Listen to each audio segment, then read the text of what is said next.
Good morning students. ये आपकी class second की हिंदी की बुक है रंगोली। आज हम आप लोगों को इसका 9 चैप्टर है चंदू लाल की स्टोरी के बारे में आज हम आप लोगों को बताएंगे, रीड कराएंगे कि चंदू लाल नाम के एक सेठ हैं। उन्हीं के बारे में उन्हीं की स्टोरी है कि वो बहुत ज़्यादा कंजूस थे। उनकी कंजूसी के ऊपर ये स्टोरी बनाई गई है। देखते हैं वो ऐसे कंजूस थे और उनके साथ क्या क्या हुआ, कंजूसों के साथ क्या क्या होता है। काफ़ी इंटरेस्टिंग स्टोरी है। चले स्टार्ट करते हैं। एक सेठ थे चंदूलाल, जो चैप्टर का नेम है चंदूलाल, तो उन्हीं के बारे में ये स्टोरी है। चंदूलाल वो बहुत ज़्यादा अमीर थे, सेठ इसलिए उनको कहते थे लोग, क्योंकि अमीर लोग को ज़्यादातर लोग सेठ कहते हैं, जो भी बॉस कहते हैं, मालिक कहते हैं। तो ऐसे जो चंदू लाल थे वो अमीर तो काफ़ी थे, तो इसलिए उन्हें लोग सेठ कहते थे।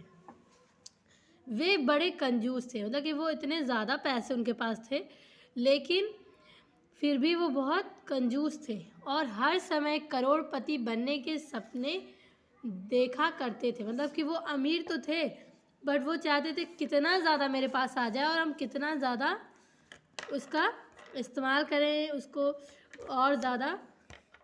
जितना लोगों के पास जितना रहता है वो हमेशा थोड़ा लालच होती है, वो बढ़ती ही जाती है। जिसके पास एकदम कम रहता है ना, वो थोड़े की चाह रखता है, और जिसके पास ज़्यादा रहता है वो चाहता है कि दुनिया का सारा खजाना उसी के पास आ जाए। तो ऐसे है चंदू लाल भी थे, जो चाहते थे, वो अमीर तो थे कि जिससे उनका कि सब कुछ आराम से रोज़ी रोटी चल सकती थी, लेकिन उनको तो चाहिए था, वो हमेशा ख्वाब देखते थे कि करोड़पति बने। इस वजह से वो जो भी पैसा आता था वो किसी को नहीं, गरीब लोगों को देने में तो बहुत हिचकिचाते थे, वो कभी देते भी नहीं थे। इस वजह से कि उन्हें लोग कंजूस कहते थे। कभी किसी भिखारी या संत फकीर को फूटी कौड़ी भी ना देते थे। किसी भिखारी या संत फकीर के आने पर वे उसका अपमान करते और भगा देते थे। कि वो इतने कंजूस थे कि उनका मन ही नहीं करता था कि 1 रुपया भी किसी भी गरीब फकीर या संत को दिया जाए। इस वजह से जब उनके घर पे कभी कोई भिखारी या फकीर आते थे तो वो उन्हें भगा देते थे और उनको बेइज्जत भी करते थे, अपमान करते थे, उनका बुरा भला उनको कहते थे, उनकी बेइज्जती करके उनको भगा देते थे। सेठ चंदूलाल की पत्नी का नाम था निर्मला देवी, जो यहाँ पर है, आप देख सकते हैं बच्चों। ये है सेठ चंदूलाल और ये है उनकी वाइफ निर्मला देवी। वह एक धर्मपरायण और दयालु स्त्री थी। धर्मपरायण मिस होता है धर्म के रास्ते पर चलने वाली, और दयालु मिस होता है दया करने वाली स्त्री थी। कि सेठ चंदूलाल की जो बीवी थी, पत्नी जो थी, उनका नाम निर्मला था, निर्मला देवी।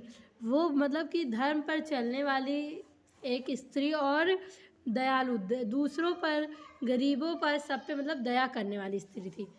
पति से छिप कर वे दान पुण्य करती, मंदिर जाती और पड़ोस में ज़रूरतमंदों की सहायता करती थी। कि वो अपने पति से छिपकर दान पुण्य किया करती थी, कि दान दिया करती थी, मंदिर वगैरह में दान देती थी, और जो आस पड़ोस में गरीब लोग होते थे उनकी भी मदद करती, ज़रूरतमंदों की भी मदद करती थी, और जो कुछ भी उनसे हो पाता था, जितना वो उतना अपनी तरफ से पूरी कोशिश करती थी, कि गरीब लोगों की मदद करने की।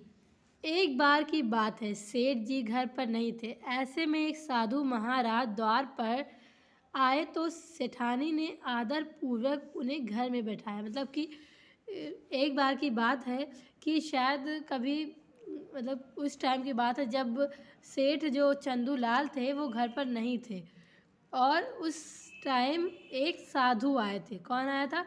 एक साधु महाराज दरवाजे पर आए थे, और सेठानी ने जब दरवाज़ा खोला तो उन्हें आदर पूर्वक, कि बहुत सम्मान के साथ उन्हें घर में बैठाया, उन्हें भोजन कराया और दक्षिणा भी दी। कि उन्हें खाना भी खिलाया और उनकी दक्षिणा भेंट दी, मतलब कि जो उनके उन मतलब जो भी उनके हिस्से का धन था उन्हें दिया। वह उन्हें विदा करने द्वार पर आई ही थी कि सेठ जी भी आ धमके। मतलब यहाँ आप देख सकते हैं इस पिक्चर में कि यहाँ दो साधु आते हैं और ये वहाँ निर्मला देवी हैं जो उन्हें विदा करने के लिए आती है और यहाँ वो आ जाते हैं सेठ चंदूलाल जी। मतलब कि उन्हें दक्षिणा वक्षिणा तो दे चुकी होती है और खाना वाना सब कुछ खिला चुकी होती हैं जो निर्मला देवी होती हैं। फिर वो उन्हें विदा करने के लिए दरवाजे पर आती ही हैं कि सेठ जो चंदूलाल थे वो आ जाते हैं। वे दोनों को क्रोध में घूरने लगे। निर्मला देवी उन्हें देखकर डर गई और चिंतित होने लगी कि कहीं पतिदेव साधु महाराज का अपमान न कर दे। मतलब कि निर्मला देवी जो थी वो डर जाती हैं क्योंकि चंदूलाल जो थे सेठ जो होते हैं वो दोनों साधुओं को घूरने लगते हैं। मतलब कि गुस्से से वो उन्हें घूरने लगते हैं और निर्मला देवी जो होती हैं वो इस बात से डर जाती हैं और मतलब चिंतित हो जाती हैं, चिंता करती हैं कि परेशान हो जाती हैं कि कहीं उनके जो पति हैं वो साधु महाराज का अपमान न कर दें। सेठ जी ने पत्नी को डांटते हुए कहा, मेरे घर में हीरे जवाहरात की कोई खान नहीं है। मेरे मना करने पर भी तुमने ऐसे लोगों को घर बुलाया। तुमने इन्हें दान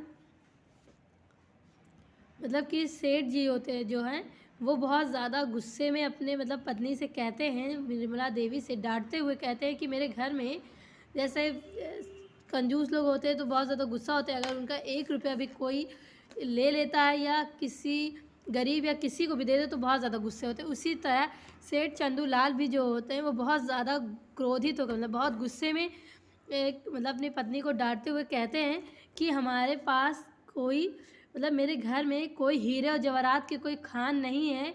मेरे मना करने के बाद भी तुमने ऐसा किया और उन्हें घर पर बुलाया, उन्हें दान दक्षिणा दिया, दक्षिणा भी दी। मतलब कि कहते हैं कि मेरे इतना ज़्यादा मना करने के बावजूद तुमने खाना भी खिलाया, घर में बिठाया और दक्षिणा भी दी। रुपए पैसे बांटने के स्थान पर हमें अपने व्यापार की उन्नति पर ध्यान देना चाहिए। मेरे खून पसीने से अर्जित धन को तुम यूं ही दोनों हाथों से ना लुटाओ। मतलब कहते हैं कि रुपए पैसे जो तुम बांट रही हो उसकी जगह तुम हमें अपने हम दोनों को अपने परिवार के बारे में सोचना चाहिए, उस पर उसकी उन्नति के बारे में ध्यान देना चाहिए। और मैं मेरे खून पसीने से जो कमाई हुई प्राप्त की हुई अर्जित मिस होता है प्राप्त की हुई कमाई हुई जो ये धन है, ये पैसे हैं, ये तुम दोनों हाथों से मत लुटाओ। तो ये जो आपका चैप्टर है आज हम यहाँ तक रीडिंग करेंगे। इसके आगे का जो पार्ट है वो हम कल रीडिंग करेंगे नेक्स्ट वीडियो में। नेक्स्ट पार्ट आपका नेक्स्ट वीडियो में आएगा। तो इतना पहले आप लोग रीड करें और अंडरस्टैंड करिए।